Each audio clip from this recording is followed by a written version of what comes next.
Good morning, everyone. Welcome to Designers at Home. I'm Mark Weaver. This morning we're going to be visiting San Francisco, and we're going to be talking to Suzanne Tucker from Tucker and Marks.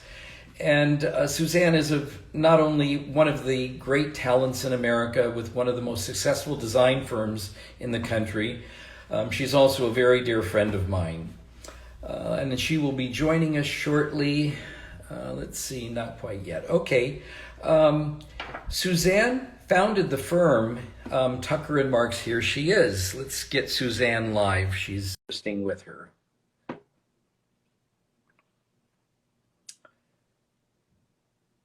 Okay, there you go. Good morning, gorgeous. Good morning, handsome. How are you? I think we should do full disclosure about our long-term relationship. Oh my God. Well, we don't need to talk about how long we've known one another, but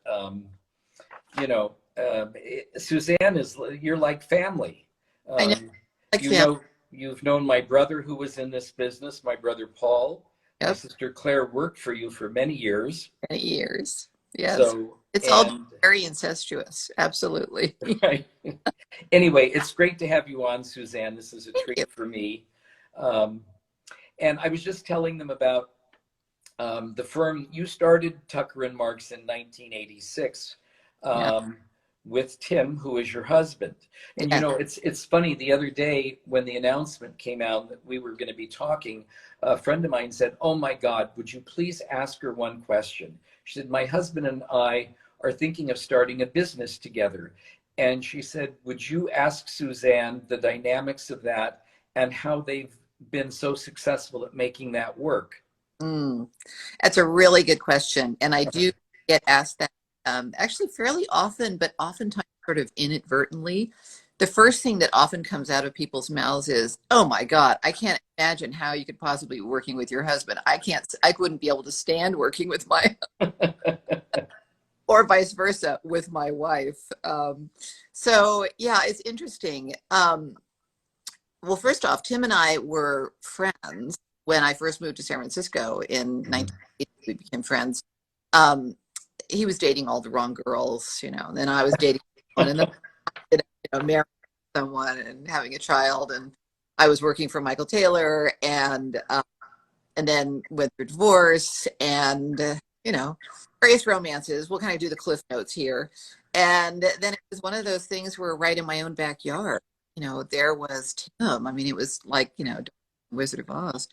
And but of course, as soon as the chemistry hit, we were like, "Oh no, no, no, no, we can't do this. We're in business together. This is disastrous." And so we started seeing each other quietly, but then we did really lay out how we would be successful in a relationship in business. And from the get-go, we set out saying, if one or the other at the end of the day doesn't want to talk shop, you have to respect it, and you draw the line. It's very clear. And I mean, literally the other night, one of us said, "I don't want to talk about this." I'm like, "Fine, done."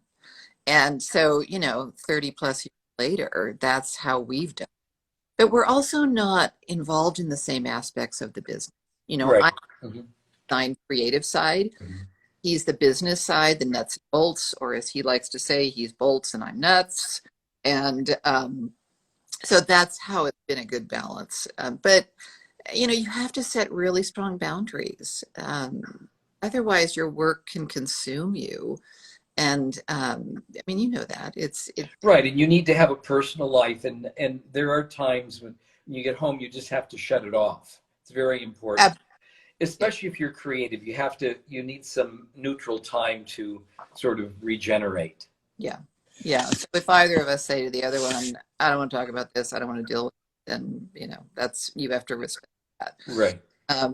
So well, the other aspect I will also, which I think is unique to me. Yes. I had a much older father growing up, much older. I mean, he was a grandfather generation, me being a child. So I was used to having my father around all the time, much if not more than my mother. So for me, my role model as a man and as a husband was someone who was always around.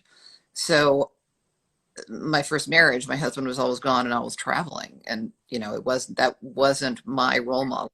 So Hmm. have Tim always part of my daily life is normal for me. And I think that's been a lot of the success of it. And we just also really enjoy company. Well, you know what? It's just great that you can work together and that you can enjoy the success, the tremendous success that you've both achieved together. And I know how rewarding that is. Yeah.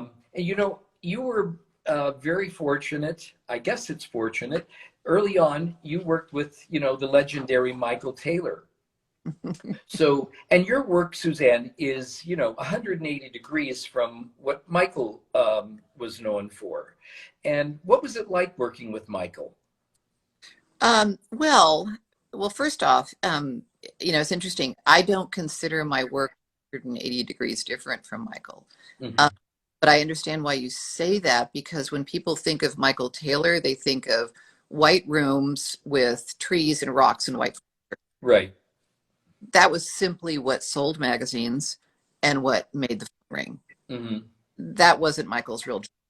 I mean, it was great. It was certainly genius in the level of scale and drama. Hmm. But his real genius was what I tapped into, which was his ability to mix, contemporary with antiquity, the old with the new. People think of him as doing white rooms. Michael loved color, and he did color really, really well. So, and always, would put and things. So that was the part of me that really resonated with his work. And it was funny because I was living in London for 3 years, and I was working for a designer over there um, named Peter Hood, who's now sadly he passed away. But he had been one of John Fowler's last assistants. And so, I got this job, and I was sort of the only person in the office. He was a two-person office, but he was doing work for the National Trust, and he was, very immersed in the whole Colfax and Fowler thing. Hmm. And then, which was a great experience for me. And then when I came back to the States, it was funny because everyone, including like friends of my mother's and in San Francisco, said, "Oh, you must go work for Michael Taylor." Well, everything I had seen of Michael's work was in the magazines, the Right. the the trees, it was so far from anything, English country house, National Trust. And I was, me, all of 25 years old. Well, it's not England. But I did eventually land that job with Michael. I lied. Well, I didn't quite lie. I just didn't quite tell the truth. How's that? A lie of omission to get the job, get my foot in the door. Right. And and then, of course, I got to then go to the greatest houses and, fabulous clients Yes. and see what really his true genius was. Right. And as I say, that sort of California look that he became known for, he was the first one to really put that on the map. That's what paid the bills. Right. Those clients who called up and wanted that look, that was cookie cutter. Right. That wasn't Michael's real sort of immersion into creating a very unique house. Hmm. Yeah, I mean, that he could do in his sleep. So, what was it like working for Michael? Was your question? Let's see. I can Well, tell I'm sure it no had its challenges, but you know what? challenges. I know. Um, But so, Mark, Suzanne, fortunate. um, I was his. you serve on several boards, and you have a very, very, very busy career. So I know you're one of the founding members of the ICAA, the Institute of Classical Art, Architecture and Art, in Northern California, and you are currently the chair of the San Francisco Fall Antique Show and have been for what, the last 6 years?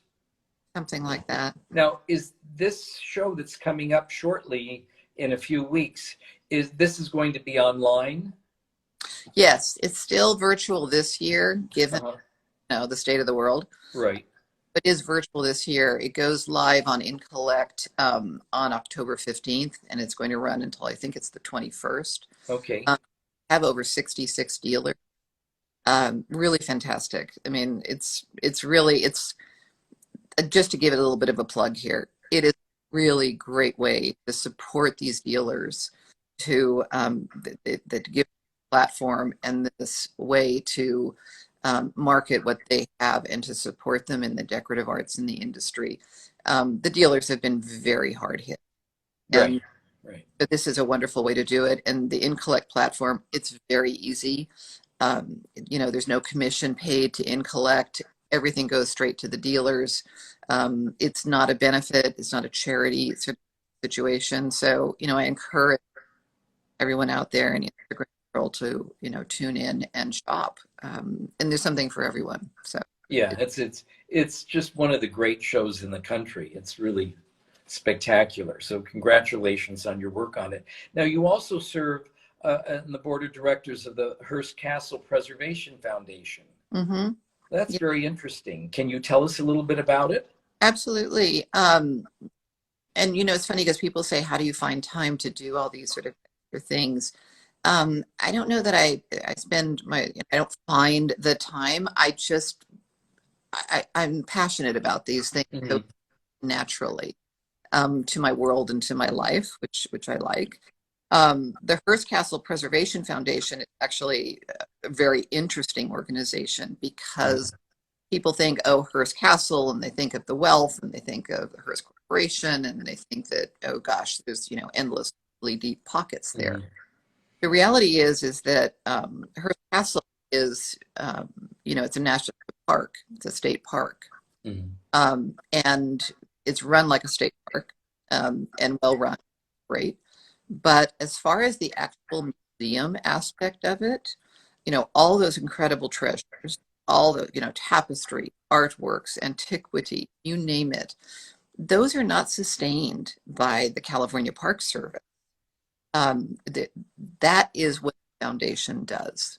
So they're really supporting the preservation of the artworks, the preservation of the collections, restoration. We do a tremendous amount of restoration each year. Right. Mm-hmm. So it's an augment to really keep things going. I mean, it's up there on a mountaintop, and subject to weather conditions, and it's actually a museum.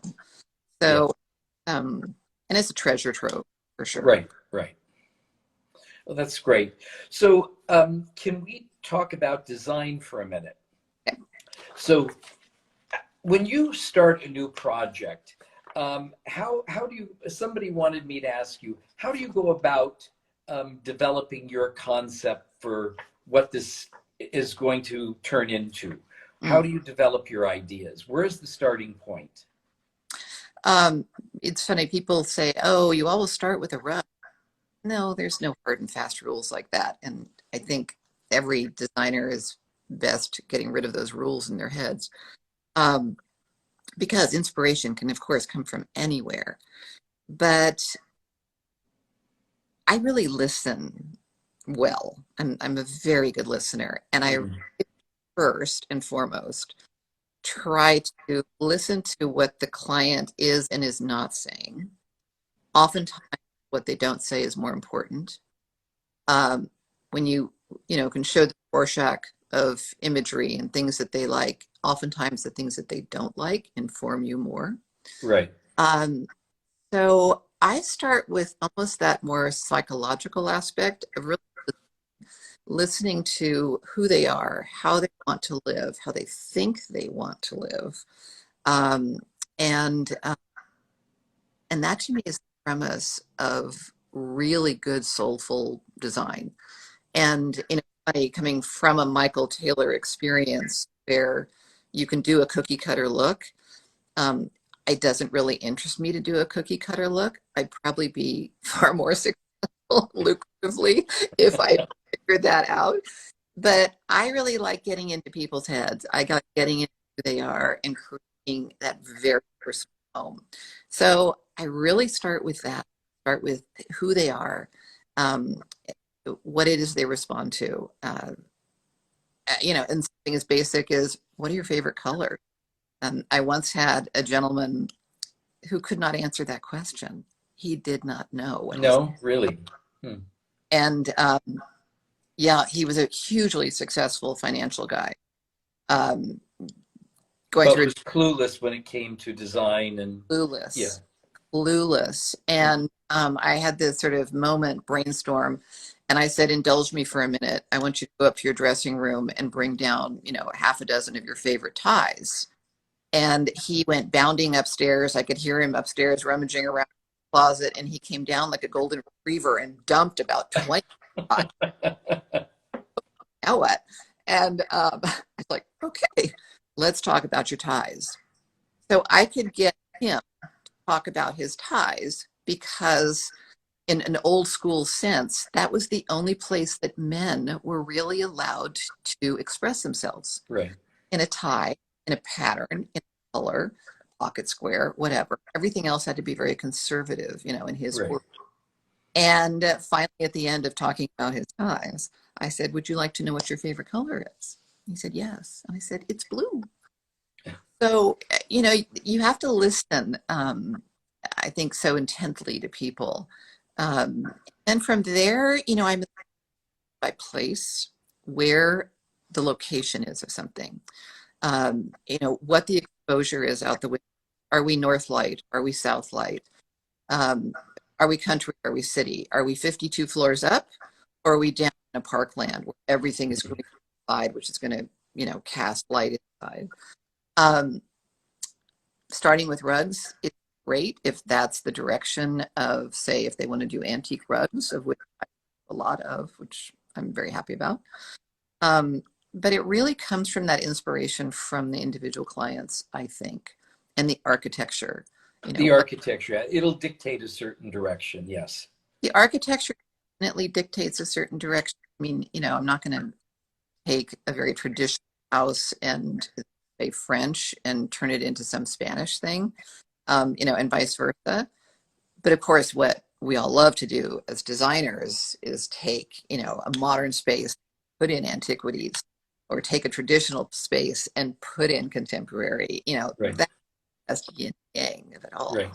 So, you know. Right. And you better make sure you say the right thing, because I just noticed that your husband just joined and is listening. So, so you're based out of San Francisco. San Francisco is known for great style and taste. Do you think the aesthetic is the same in San Francisco as, well, certainly it's unique in California, but do you think it has a different aesthetic than other parts of the country? Um, a little bit, not as much as I think it used to, only because Mhm. our design world, well, not think I know, our design world has become much more More global. global. Yeah. You know, everything is available to everyone at Mhm. this point. Um, I do think there's a level of sophistication that San Francisco has that doesn't necessarily apply in Southern California. Mhm. I don't mean that in a snooty way. I mean that more observationally in terms of lifestyle. You're able to have a more indoor outdoor casual lifestyle in Southern California versus, you know, like today I'm sitting in my house in Marin, and it's gray and dreary and awful, and not one of these doors is open. But you are probably there sitting there with French doors wide open in Southern California.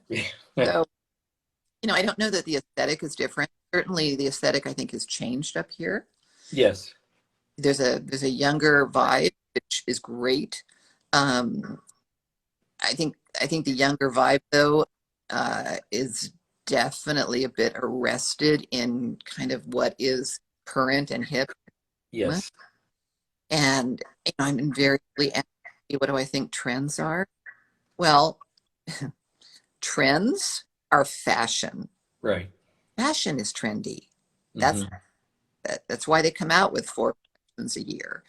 Um, Good design is not trendy. No.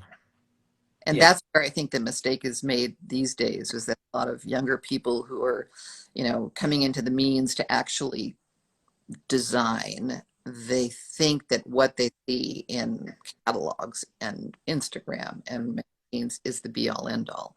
Right. No, And it doesn't hold up over a period of time. No, it doesn't. It Doesn't. doesn't up. And I think that's the quality that I'm always after is that timeless. Um, that to me is truly successful design. Well, that's what your design is. When I think of your design, your projects are very rich in design and they're carefully curated. There's a great mix of furnishings and fabrics, art, antiques. Um, they're beautifully put together. And if you look at the work today and you look at it 20 years from now, it looks just as good. Well, So, thank you. and well, Compliment. it's true, and that's a real talent because when people are spending a great deal of money to create a unique lifestyle, there's nothing worse than going in someplace and say, well, this looked great 3 years ago, but it looks awful now. Yeah. Yeah. So, No, that's true. And I think you're doing a great disservice to the client. right. I mean, once a certain, something, I might try to steer them away from it and give them a bit of a heads up, like, this won't hold up, or this is going to be fun for the moment. Hmm. And then, of course, it's the client's decision. So, Now, during the days, COVID has kind of changed the way we're working, yeah. the availability of materials. What is different now with your clients? What are they asking for that's different than before, let's say, than a year and a half ago? Time. People want more time. They want more availability. Um, and what's really hard, I think, for the client from the outside looking into the industry Hmm. is that they really don't know what we're juggling and struggling with now.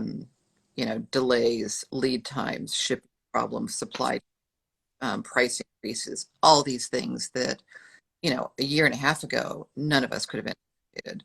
Uh, No. and and no one would have anticipated or did anticipate the boom in the home furnishings industry.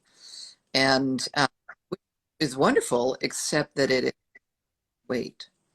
And I think that's the challenge right now for clients is have that understanding and patience. And they're like, well, why can't we get this? Why can't this be available in 3 weeks?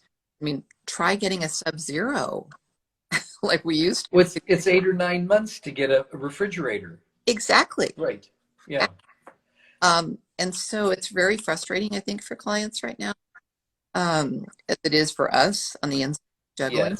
it's very frustrating. We're about ready to, I think in about 3 weeks, we're installing a project on the East Coast. And, all these things are supposed to be arriving and there's a delay here. This is shut down. They can't get it shipped. And the client has expectations and you don't want to let them down, but, we're a victim of, and it's not just our business. It's really across the board in so many industries. It is across the board, but when it comes down to someone's home, that's a Yes. different thing because Yeah. it's about them personally. Right. I think that's where we have to maintain that sensitivity to our clients, understanding, having that empathy. Um, it's their world, and we're just 12 or whatever. Um, is equally as important. What? But how do you explain to a client when all their furniture that's in storage, the movers now tell you they won't access it until Christmas? I'm sorry, the installation's October until Christmas. No, that doesn't work. So, every single day there is something. Right. And I think that's certainly been the biggest shift in terms of the industry and what we're having to do with clients. Yeah. Other than that, I really shut down during um, this business of go home was that was short-lived for me personally, and it drove Tim crazy. I finally just said, why aren't you going to the office? There's no COVID police, so I just went to my office. Right. And we have to work with things, Right. we don't work from behind computers. No. No. So I just went to the office pretty much after a few weeks, and that's what I've been doing. Yeah. Well, that's good. So tell us about your two books. You've published two wonderful books. Thank you. Um, um, how did you, what made you want to publish a book?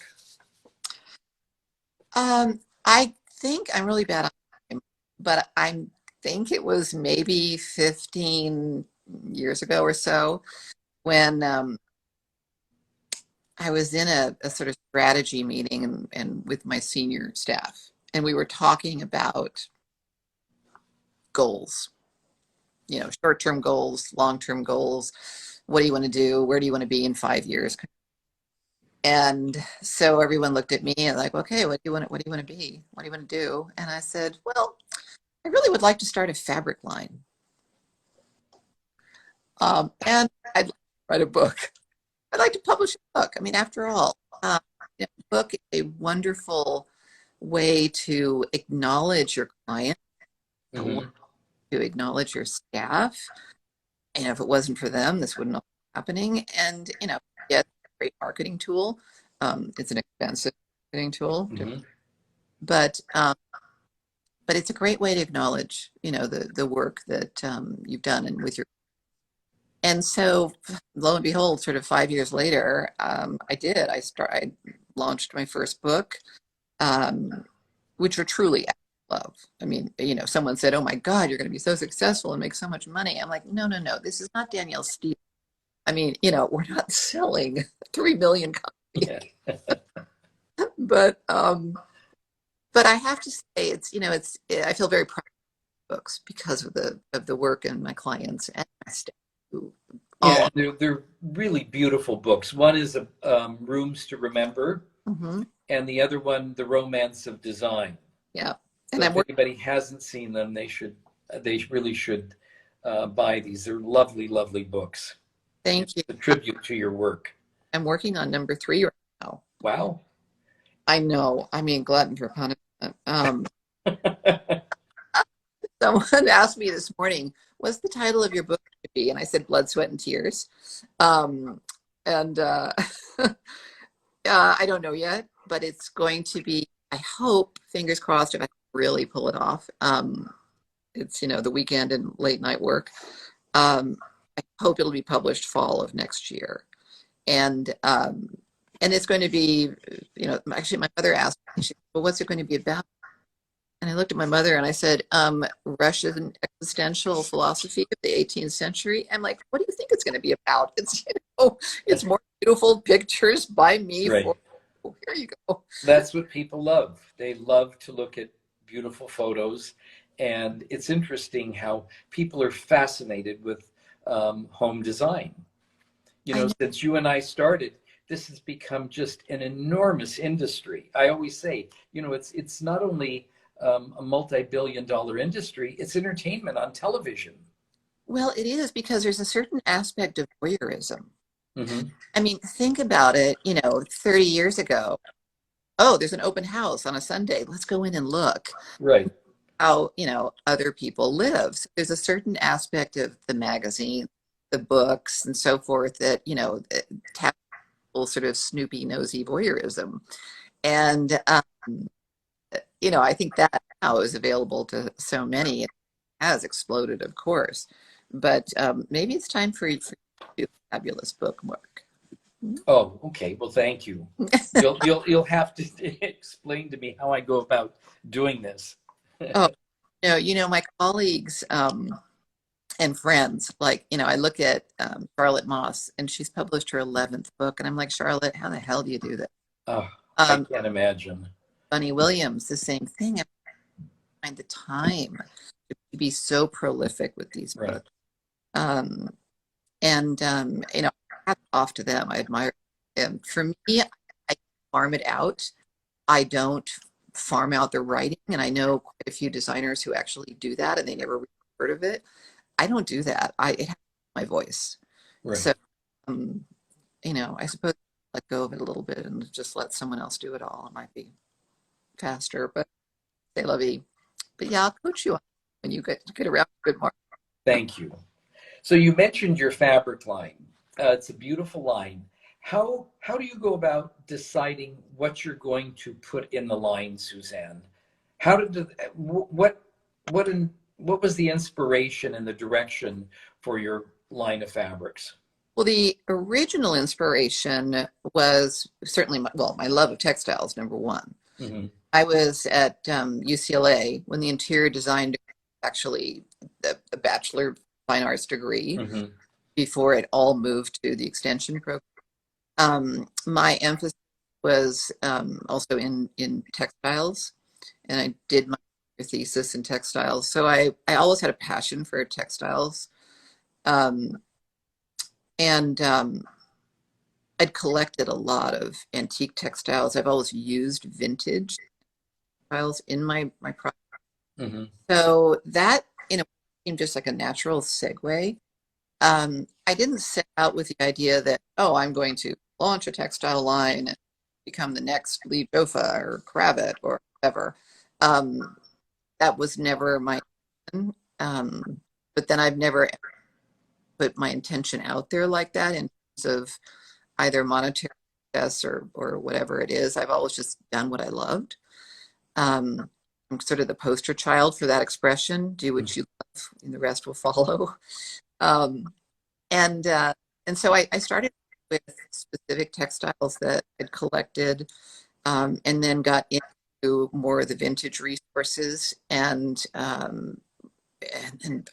have a fabulous textile or product director that I work with in our office. And Allison had been with Dongia for years. So she sort of said, this sort of thing would be great as a print or as a woven. I know this mill here and there. That's really how we launched, on a shoestring and a dream.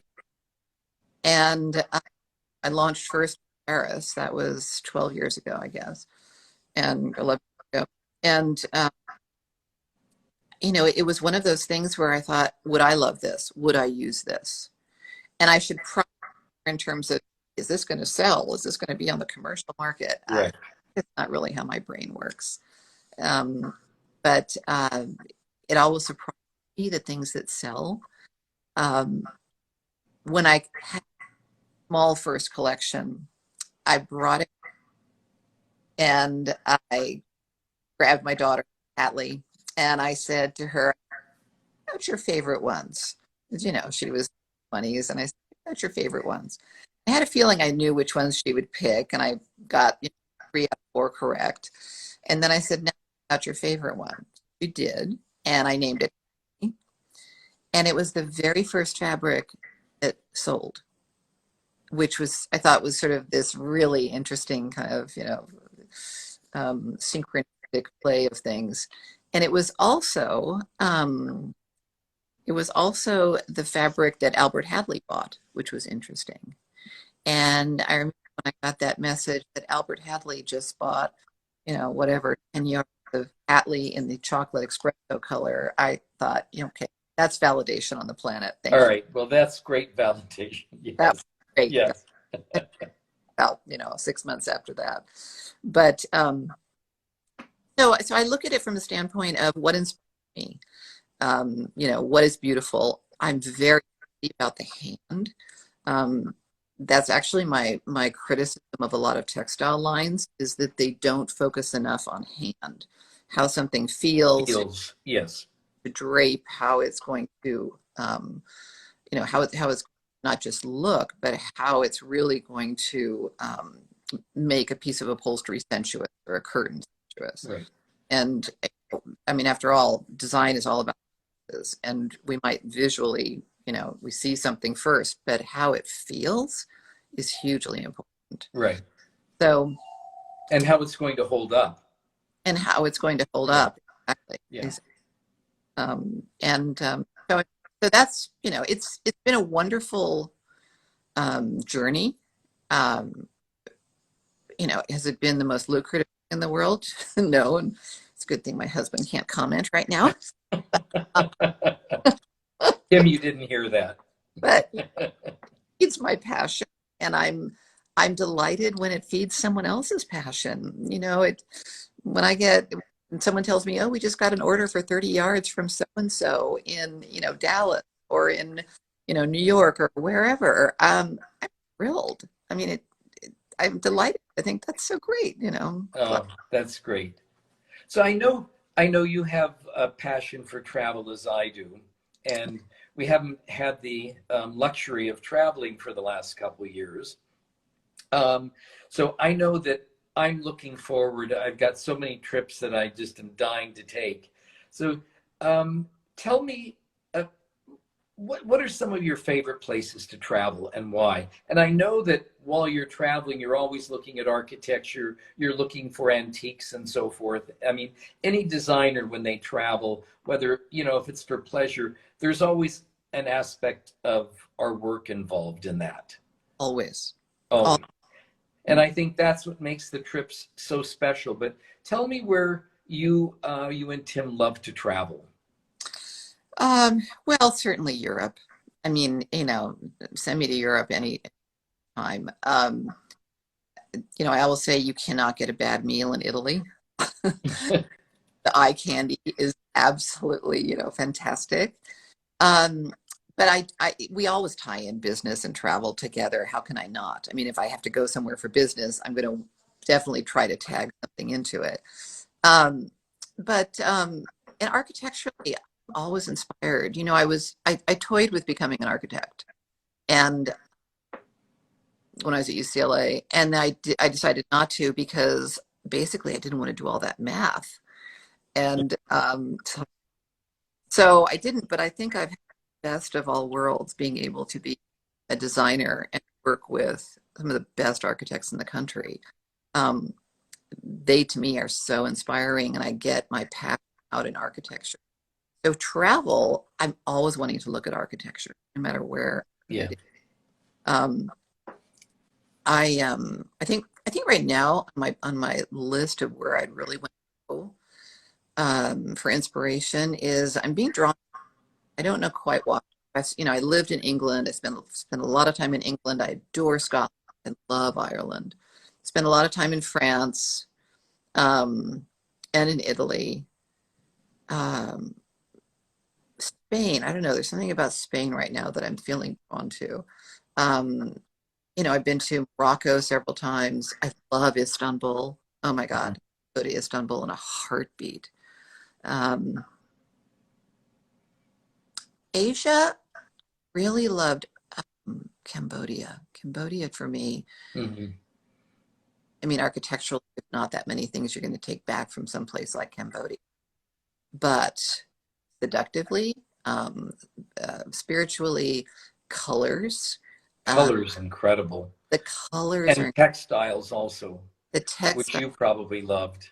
Yes, loved. Yeah. Um, Nisha, the textiles, the batiks, yeah, those things are always inspiring me. So, Right. I'm always nursing a case of wanderlust. I mean, you asked me to go to the post office, I'll go with you. I mean, no, I get itchy to go places. So, So, when it comes to your own home, how do you and Tim decide what types of things to collect for yourself personally? Give us a little insight into Suzanne and Tim. that's so sweet that you think we actually collaborate on that. Okay, well, I know Tim's watching, so I wanted to word that carefully. Exactly. I'm sure he didn't hear me. He doesn't listen to me half the time. But it's interesting. My husband actually has a really good eye. And he does have a very, very good taste. Um, we have pretty much the same taste in art, which is really interesting. We will invariably like the same thing. I could buy a piece of art, or he could, and we would both like it and wouldn't necessarily feel like we have to consult each other on it. Um, Furniture may go a little differently. I might tend to go for a little bit more of the unusual or more of the elaborate. He might go to a safer spot, but then when I with things, it'll be okay. Um, Obviously, if there's something that he really hates, like the other day, I brought home a really beautiful Khotan rug, and I put it down in one area. No, I didn't. I put it down in another area. Finally, after 3 weeks, I had to give it up because he just really didn't like it and was adamant. So, there it goes. I'm going to go to someone else. Um, and I will say my house is kind of more like, well, I should say our home is more like my house as a decorating laboratory. I'll bring home things from, I'm sure every decorator does this, bring home things from a showcase, that you had made to create. Right. And you're like, okay, I'll just live with it for a while. Lucky if you then sell it to a client. But so there's a lot of things, a lot of mishmash, a lot of things that I kind of think, God, that was so long ago. But It just happens. it just happened. Yeah, it does. But I know in your case, it happens quite beautifully. So, Well, thank you. But you too, my dear. Oh dear, I think I lost your sound.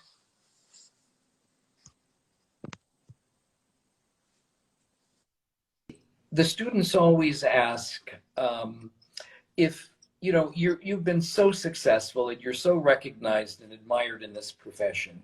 If you were to give a word of encouragement or to students, and the students at UCLA are not just young people. There are people there that are starting a second career that are in their 40s, 50s, 60s. Yeah. But if you were going to give a word of encouragement or advice to people starting out in this business, what could you say? Find a mentor. Uh-huh. Find a mentor. Don't think you can just go hang out your shingle on your own. It doesn't work like that. And the more you're mentored by someone who knows what they're doing, someone who's been in the industry, it's your further education. It's what you need in this business. I also tell students, this industry is not for the faint of heart. I mean, it is hard work. It's hard work. Mm-hmm. It is really hard work, and people don't really see that from the outside. Mm-hmm. They see it as glamorous. They see Mm-hmm. it pretty. They see it as, oh, you get to, work with all the things. That's probably 5% of it. 95% of it is really hard work, Mm-hmm. and it is a service business. And you have to always remember, in a service, you got to take care of your client, care of your customer. But I would say for students, and I love people who are, changing careers and want to do something that's more creative. I mean, I have one in my right now. She came from accounting, dry world of numbers, beautiful world of design. But she's now getting immersed into realizing that it's not just all pretty pictures. So having a mentor, someone who you can really learn under, I think is hugely important. And you've got to be dedicated to it. And not everybody's meant to be a designer. I will also say that. There's a lot of indie, not necessarily chiefs, as the expression goes. I think the people who figure out that they love design, but that they are really good at the project management side are invaluable, because they're the people who keep it all going. And I think it's a matter of recognizing what your skills are. Yeah. There are certain things that I know I'm great at and other things that I rely on other people because it's just not something I enjoy or that I'm good at. Right. So, and I think that's a big thing, is recognizing your talent in any field. I think recognizing your weaknesses. Right. Yeah. Yes. And hire to your weaknesses. Yes. I mean, for example, I'm really good with time. I need my assistant to tell me, okay, time's up, or you got to get out of here, or right. what. I need that. That's a minor, silly thing, but again, hire to your weaknesses and know what your strengths and skills are. But again, I say, go out and work for a firm for a few years. The bigger firms are great, but the smaller firms, you're going to wear more hats. Right. And it's so great. That's what I did. And that's what I tell the students at UCLA. The more experience that you can achieve, the more aspects of the design, whether it's shopping, whether it's writing purchase orders, computer work, just all aspects of it, drafting. It's all beneficial because you need these skills going forward. Yeah, you do need those skills going forward. I also think the important thing to realize in our industry is that you never stop learning. I mean, it's like you your MBA and business, now you've got all those, you know, skills behind you, and you know about the stock market, you know about all those things. No, you are constantly learning. Learning. And if you're not, You stop being creative if you stop learning. Yeah. you stop being creative. And I think that's where, you know, I always say to students, you know, stay curious, nurture your curiosity. Right. It'll sustain you. It'll sustain you when you're down in the dumps and you can't do anything and that you didn't get that job or whatever it might be. I mean, I'm a perfect example this week. You know, I got fired by somebody and hired by somebody else. It's life. You learn something all the way along in this.